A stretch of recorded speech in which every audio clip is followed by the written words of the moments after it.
If you found this, you might be trying to figure out which one is best for you, the Boling P1 or the Pixel G1S. Let's take a look.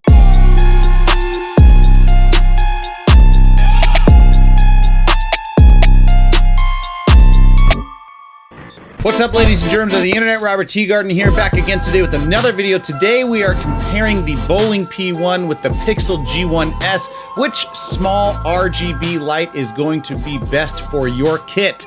Do you double down and go with some extra quality in the Boling P1, or perhaps you go with something a little cheaper and maybe get two Pixel G1Ss for the price of a Boling P1? Man, this is a lot of small little letters and acronyms and things that I have to remember. Before I go any further, I'd like to say, if you like what you see here, I put out content on a weekly basis about filmmaking and the business of being a creative. So if this is something that you're into, consider subscribing, ringing the bell for post notifications. And, you know, I'd like to have you around a lot more. It's nice to see you here for the first time. I'm glad you stumbled across this, but I want to see your smiling face, or I hope you're smiling, a lot more than now. Anyway, both the Boling P1 and the Pixel G1S offer you the ability to kind of light things in a variety of ways. I wouldn't necessarily be using these as your main key light, although it would probably be possible in certain smaller room settings, but they're great for kickers and fills. You can use them as hair lights, and the low profile of these things allows them to be mounted and placed into a bunch of different fun, inconspicuous spots that gives you some effect or different shaping of the light that would be unique to your specific situation. Both of these lights are packed with the standard features that you would see from your RGB LED panel lights. There's your standard RGB modes with your HSI scales, hue saturation index scales, that range from 0 to 360. That's going to give you the full color spectrum that's on. Sorry. It's going to give you the full color spectrum that's on here, basically your Roy G. Biv. If we're going back to elementary school. And what I found is that the Boling P1 not only has a much more accurate reference bar on the back, but the colors are also more saturated and seem to be more accurate as well than the Pixel. You also have your standard fun modes like a bad bulb, siren lighting, thunder and lightning storms, your bad TVs, and then different cycles on RGB modes, so that really you could have, you know, some sort of a party with yourself or whoever else is sitting with you. Now, both of these lights have different and interesting mounting arms as well, kind of articulating options of how you could mount these particular lights in different spots. The Pixel G1S has this kind of swing out ability, and it has 3 different quarter 20 screws that are there. The Boling Pixel 1 has quite a bit more options in terms of how it articulates. Not only does it rotate in this 360 degrees, but it also kind of swings out and around. So I can have a bunch of different options in terms of how this thing is mounted and where I place it.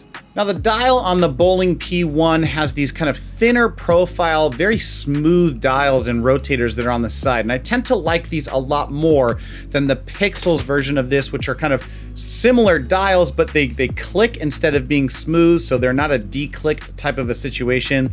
And they just don't seem to move and feel as high quality as the Boling P1. There definitely has to be some concessions, being that the price is half of what the Boling P1 is. And I think this is where they kind of made those concessions, or at least one of them. So the dials, they still work fine, but it's just not as smooth and easy of an experience as it would be on the Boling P1. Also, the set button, which allows you to kind of click through the different modes on the G1S, is actually depressed into the side of the body. This kind of makes it so that it's a little bit more difficult to get at and press down, as opposed to the Boling, which has this thing just outside of the standard mount. It's not obtrusive, it's not big, but because it's sticking out rather than sitting in kind of this chamfered edge, it's easier to press down and to deal with. I don't feel like I have to press as hard on this button, and it's easier to find. It's kind of like the 5 button on your remotes, or like the old phones where like I could feel the nub and I knew that was where it was. I just it's like that thing. If you know what it's exactly like that. Now, as far as I can tell, each of these panels has the same amount of diodes as the other. But I was finding myself wanting more saturation and richness out of the colors on the Pixel G1. Again, I think another concession that we had to make in terms of the price point here. It's not that you don't get the different colors on an RGB spectrum, but they're not as bright and rich as they are on the Boling P1. Now again, if I'm paying double the price for this particular light, that's not necessarily something I'm surprised by. Like I said, you have to have some type of concession somewhere, but if you're looking for something that is incredibly rich and accurate in terms of the RGB color, the HSI color that's coming through, then the Boling is your bet.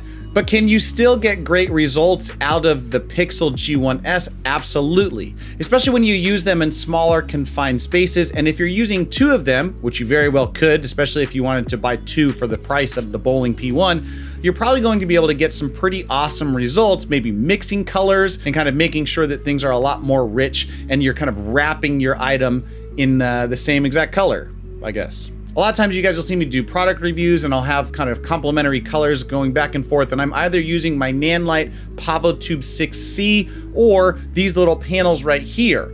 And the reason I like them so much is because they're so easy to mount and work with, and they kind of can fall behind even smaller objects because of their size and profile. Now these are really kind of the sweet spot for these particular lights. It's kind of using them in those smaller areas and being able to flood a smaller product with a bunch of color. This is really the right tool for the job if you're not using those tubes that I spoke of earlier. With all that being said, I think if I had to tell someone or recommend a light, it would be the Boling P1. It just has kind of a better user experience and the colors are richer and more accurate, and I think the battery life is lasting a little bit longer as well. Didn't really do a battery test on this, sorry. Maybe I'll do one in the next one, but kill me. However, like I said, if you do want more than one, I think that your Pixel G1S is still a very viable option. It's not like one is a professional version and one is an amateur version. They're both good lights. It's just really where is your money best spent and what do you have to get back into your kit?